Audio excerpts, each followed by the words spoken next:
Welcome back to another episode of Infinite Love on the go, except for I am recording from my own studio because my on the go had great intentions. However, this weekend we had state competition for Special Olympics track and field. 4 of our athletes went downstate. We had an overnighter.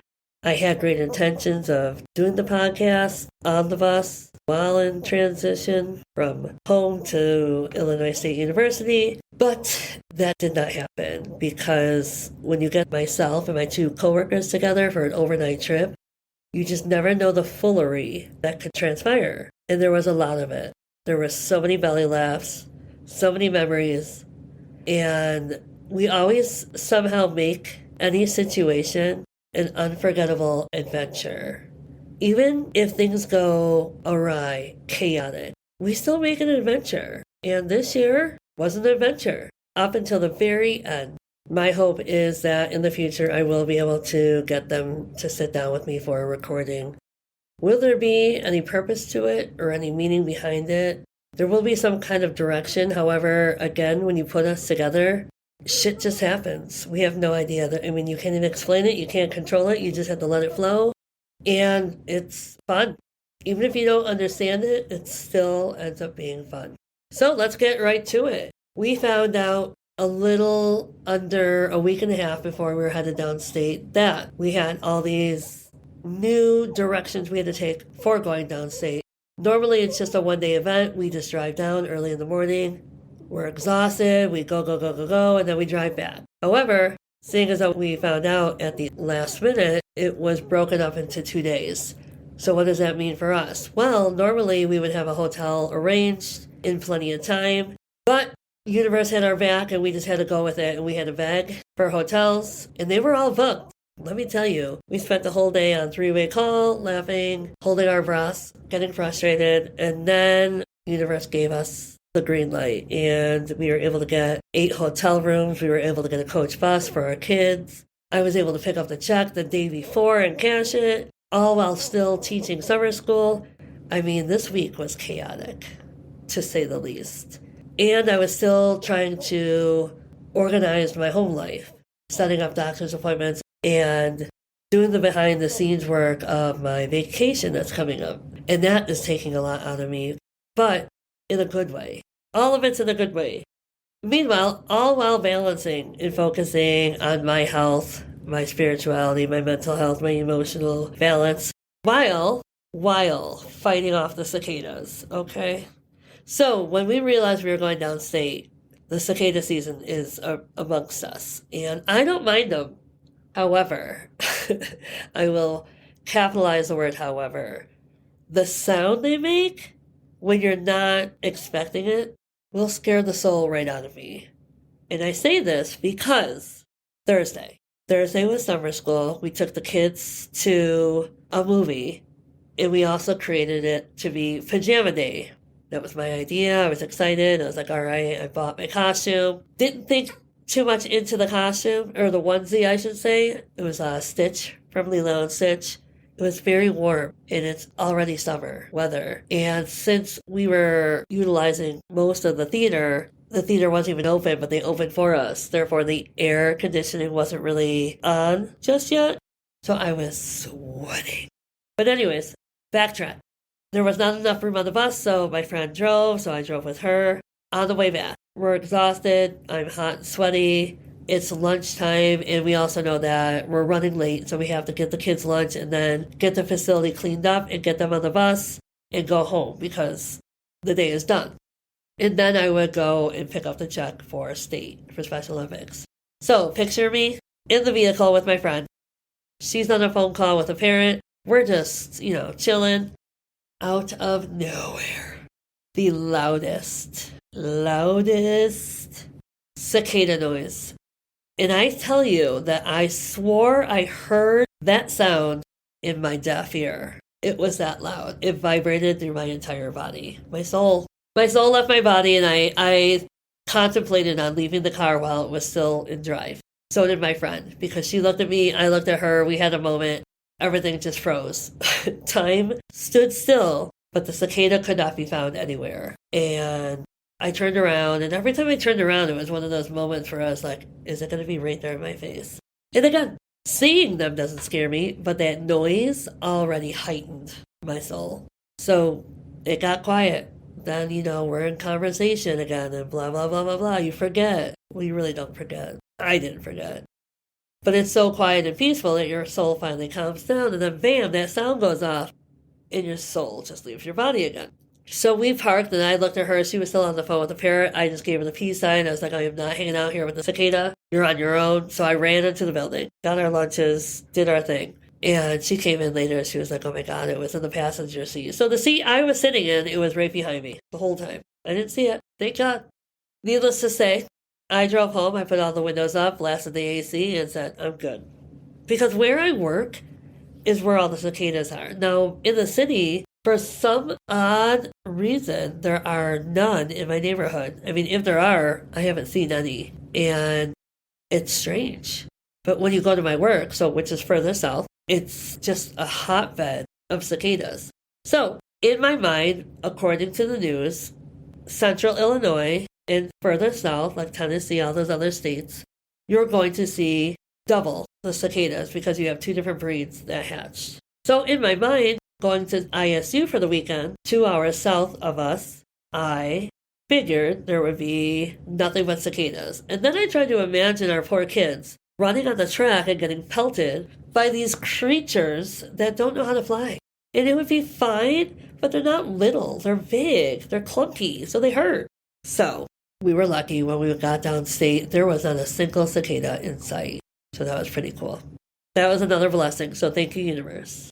But anyways, our adventure began with us running late. God love one of our coworkers. She's a woman who does it all, but time is not her friend. So we got going, and we cracked our jokes and did our thing, and it was fun. We got down there, and we went right into action. We had 2 events going on, plus we had to check into the hotel, plus we had to feed them, plus then we had to feed them dinner. And by the time we got to dinner, I kid you not, it was 6:30. I could have gone to bed. I was that burnt out. Well, I was sunburned, I was sweaty, I was hot, I was exhausted, and I just wanted to go to bed. But one of my coworkers, each year we all pick something to do. If we end up going downstate, we pick something. And back in the day, mine was, we kept her out all night at a bar when I used to drink, and she was a trooper. She stayed out until, I believe we were out till like 1:30 in the morning. Now, mind you, we had to be up the butt crack of dawn the next day, but she did it. We had fun. We had a blast. My other friend had a blast because she's a mom that got to get away for a night, so she let loose. So fast forward years and years and years later, it was last year that my other coworker picked our outing of a comedy show. Hands down, the worst comedy experience of my life. And I've been to a couple comedy shows. I don't even know what to say about that. I'm speechless. It was. Meanwhile, we were all in the van, laughing, like just joking about it. And so my friend Jeffries was like, okay, it's my turn. We're going to go see a movie. Now, mind you, that was cool. I said yes. But it got moved later and later because our plans got changed due to the events running late, which of course they always do. So I looked at her like, oh, good God, 9 o'clock movie. Now, mind you, we are at the hotel eating dinner. The restaurant's attached to the hotel. So I was just trying to keep it together. And I was also being naughty because I was off my healthy eating for the night, which that kind of messed me up. So went back to the hotel room, got warm clothes to put on because I'm no fool. I don't like being cold in theaters.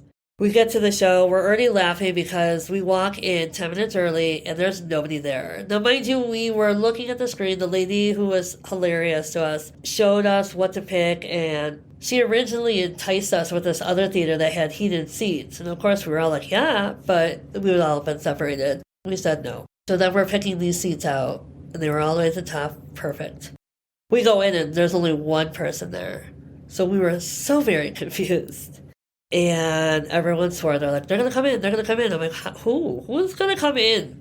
It's now 9:02. The movie supposed to start at 9, so the previews were starting. First were the commercials, and there was the previews. I don't even know how many things were showing, but the movie didn't start until about 9:10, and that seriously is when everyone came in. So we, of course, had to move. We sat right in the center, but we had to move over a few seats to our left. So we were dying laughing about that. And I think it's because we were slap happy. I don't even think it was because it was hilarious, but by this point, we were all just slap happy, and it was just humorous to us that nobody was there. We thought the lady was losing her marbles, and then everyone showed up. Great movie. We saw Bad Boys. I fell asleep for the first half hour because my eyes were burning. I was exhausted, and the beginning runs a little slow.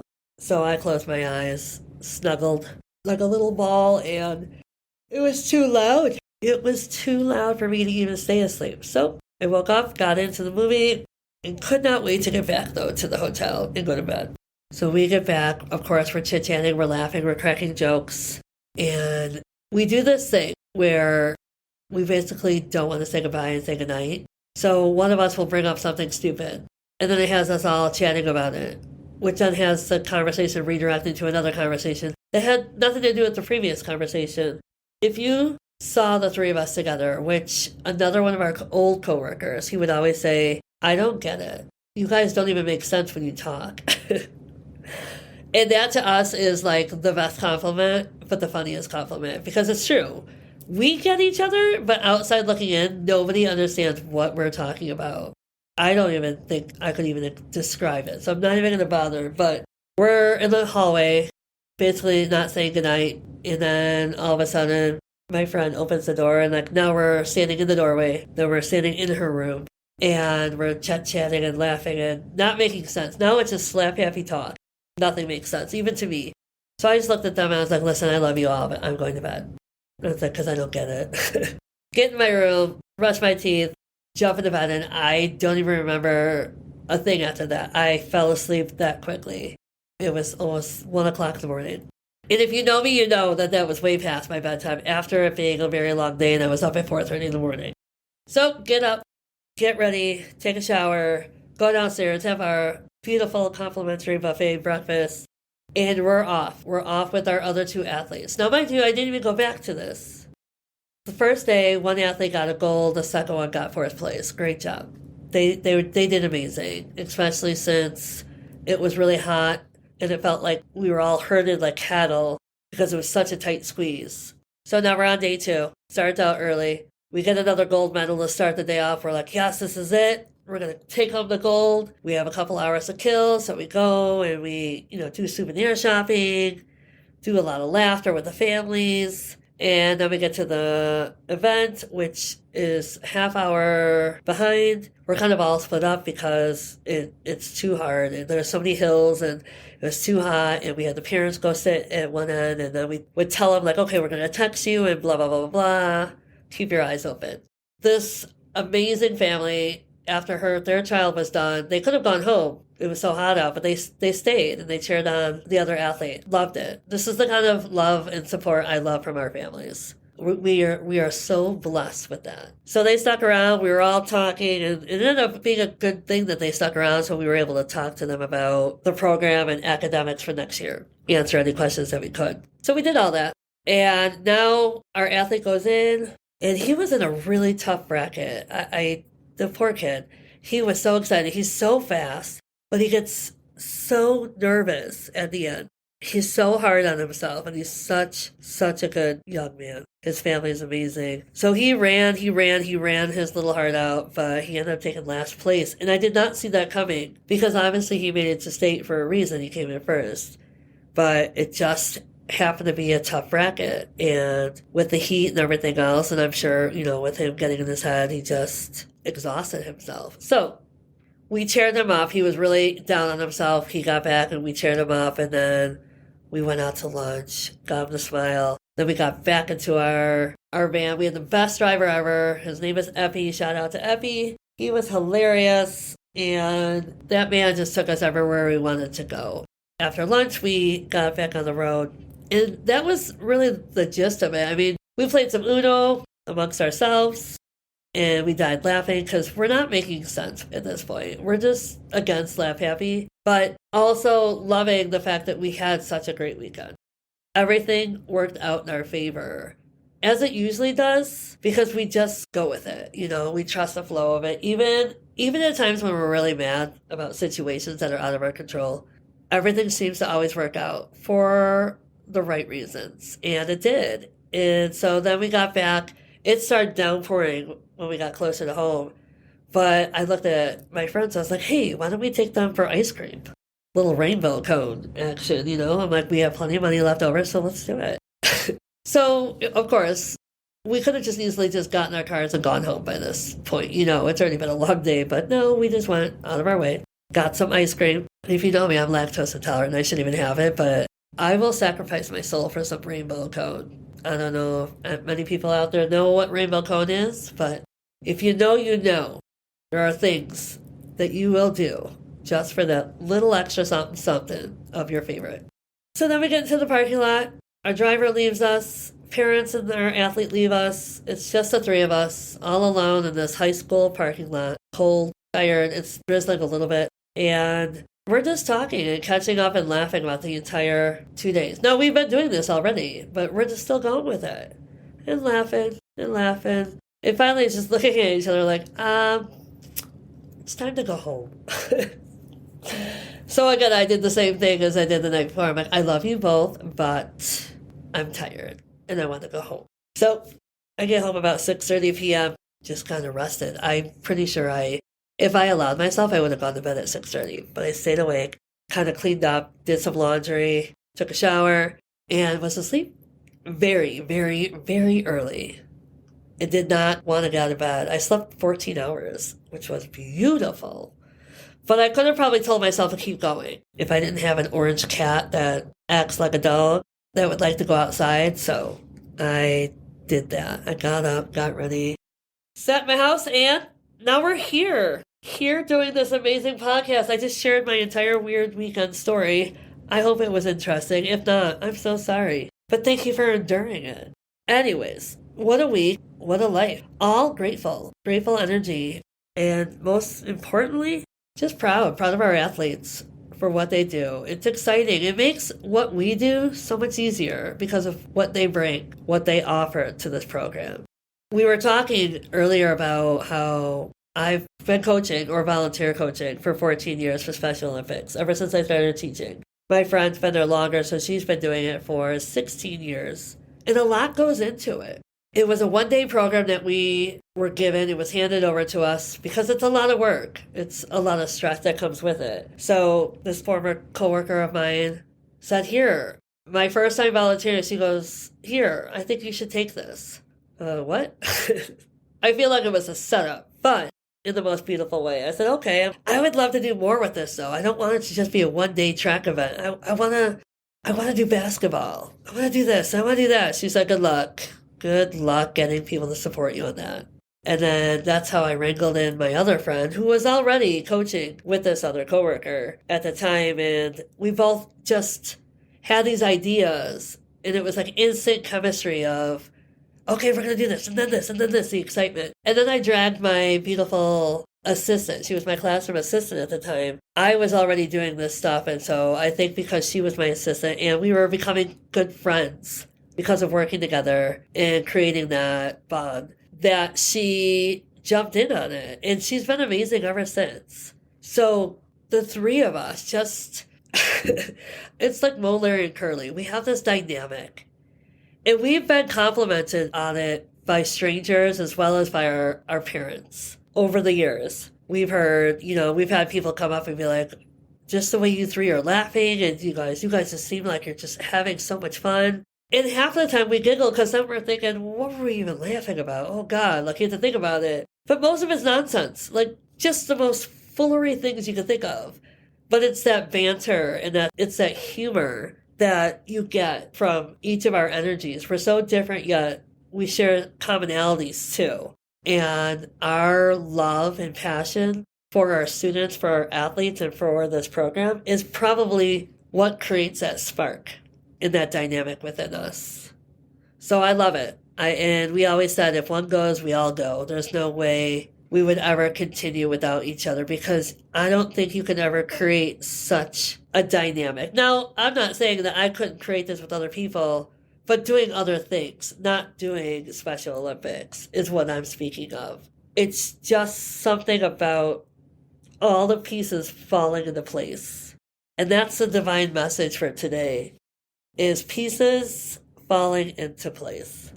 Everything about this weekend, let alone week, let alone year, my reflection about my healing and my journey ever since I began is really showing me the proof, the validation from universe saying, you're doing it. You are doing it. And I'm so grateful for all the pieces falling into place. For me allowing to see everything that's transpired, everything that is present in the moment, and what's to come. That feeling, that energy I feel about it. It's amazing. It's breathtaking. And I've really been reflecting upon this, especially as of late, because something within the energy has also been recycling or circling back around. But it's not always to tell you, like, hey, you're not doing it right. It's basically showing you, okay, this is what you learned from the past. What are you going to do differently now that this is circled back around? And that's where I've been exploring those emotions and feelings of memories popping up or of people or places popping up within my mind. I'm like, okay, this is back. What do I feel about this now? And it's different. It's so far. It's all in a loving, beautiful way. And before I would fear it or get agitated, like, why? You know, those questions. Why now? Or leave me alone type feelings. And no, I just was like, okay, this is coming back up. There's a purpose. Reflect. And that's why I love reflection. It was basically to show me all the pieces falling into place. And then I was able to reflect upon the rest of my life and my upcoming travels. I sat there and was like, wow, not only am I taking this leap, but I'm also blessed with such a gift, such an opportunity for everything that's transpired within the year. I'm able to take this trip. I'm able to take this leap. I'm able to afford such an amazing trip. And that's where I'm at right now in life, is on top of that gratitude, which I've been so abundantly filled with gratitude the past couple of years. It only deepens and excels the more work, the more healing that has transpired. So gratitude consumes me. It fills me daily, moment by moment. But the reflection that goes along with it is even more profound, because I've always done reflection, self-reflection, analyzing myself, my day, not nitpicking myself, not shaming or guilting myself, but pausing and acknowledging those moments. And there are times that I will receive reminders of, hey, don't do that to yourself, by others. Because sometimes you're quick to say things without even thinking that you're saying it. Old habits, and I always appreciate, I'll tell those people, thank you. That could have been a trigger easily, but it wasn't. And I'm grateful that you reminded me of that. And I always make sure to acknowledge those that I'm so appreciative of, even in the moment, even if they look at me weird, which most times they do. But the people that I do acknowledge that are in my life get me, because they're on their own journey too. And we kind of attract who we are, in that sense. And because I'm on this journey, the spiritual journey, this enlightened journey, this healing journey, I'm noticing a lot more people that are around me at work, mostly, that are on the same journey, doing their own reflection, their own mirror work, per se. So it's nice that I'm reminded by these people to catch me in those moments, if they're my off moments, I should say. I'm grateful for the reminders, because those patterns can come back without us even realizing they are. And you don't want them to come back, because it's not really who you are anymore, but because it was a part of your life for so long, they have a tendency to kind of resurface, just slip right in. So if you're lucky enough that you have people who are supportive and in your corner remind you without triggering you, hold on to that gratitude for them, because they're there for a reason. They're there for a purpose. They're an angel in your life. So another grateful part of my journey are the angels that keep appearing throughout my journey, always having my back, always being supportive, always subconsciously or in some way, shape, or form showing me mirroring to me the reflection I am today versus what I was reflecting years ago. It's a beautiful, beautiful, beautiful image that I hold within me. And it's amazing now to actually see all the pieces falling into place because what I envisioned then is nowhere near as what I'm seeing now. And that is something beyond a gift because I've given this gift to my own self. And so can you. And that's why it is important that you pour back into yourself. So today I didn't just jump right into doing a podcast. I didn't stress myself out. I woke up and my energy was okay. I was tired, energetically still tired, but I was, doing my thing and getting that energy back up. And out of nowhere, I could feel my energy being pulled away. It's as if the darkness wanted to take me down. When you're doing so well in life, the darkness wants to scream louder because it doesn't want you to succeed, and that's part of the ego that says, no, no, no, you can't. And I'm over here saying, yes, I can. Watch me. So I got up and I looked around my house and said, what can I start with first? There's so much. But instead of looking at it as if, oh my God, there's too much on my plate, this will deter me and I won't do anything, I just started in my kitchen and said, first off, let's start the music. And I blasted the music and then I just went with it. I cleaned out everything in my refrigerator. Everything in my cabinets, I started donating and purging. I have 4 garbage bags full of food, that was just unnecessary or expired. I'm trying to do this healthier kick, organic, gluten-free, dairy-free. I'm really starting to pay attention and treat my body as if it's a temple. That's the best way I can describe it. I've been feeling more and more pulled to do this. And I've made all my doctor's appointments, as I mentioned earlier. So now it was, I need to purge my kitchen. I need to purge my cabinets. I need to remove the things I no longer use. They are unnecessary. Why do I need them? Let's make space for new. So that's what I've been doing all day. And again, I could have easily allowed the podcast stress to be in the back of my head. Okay, you have a deadline. Okay, you need to do this. But I didn't. There was no need for it. It was going to happen no matter what. Even if I didn't get any editing started today, I knew I would easily get an episode done because I've been thinking about the episode all week. Because I also trust in the process. And I just let things flow how they're supposed to. I don't sugarcoat it. I don't just go back and erase everything and say, oh, this isn't worthy. No, because my mentality and my mindset doesn't think that I know I'm worthy. So, therefore, I put that out in the universe. Therefore, I'm having such an abundant year. Therefore, I'm going to continue to do so and continue to thrive because I'm going to continue to stay humble, to stay grounded, to stay grateful, to allow the pieces to fall into place, to trust the process, to take accountability, to go within, to release, to balance, to trust my intuition for the first time in the longest time, to listen to my own self. Not anyone else's directions, not anyone else's messages, not anyone else's guilt or shame in their messages telling me what I should or shouldn't do or yada, yada, yada. No, I won't allow myself to feel those things. I will trust in my divine purpose and my divine journey, and I will go with my flow, with no regrets, with no shame, with no guilt, with no ego, just with honesty, with purity, and with faith and trust within myself. So, thank you again for joining me on what I would say is all the pieces falling into place. That's the divine message. Reflect, reflect, reflect. Allow yourself to go within and see beneath the surface level, the 3D level. Go within. See it for what it is in its glory. Because it's there for you. You just have to trust in it. Have an amazing day. And thank you again for joining me on another episode of Infinite Love.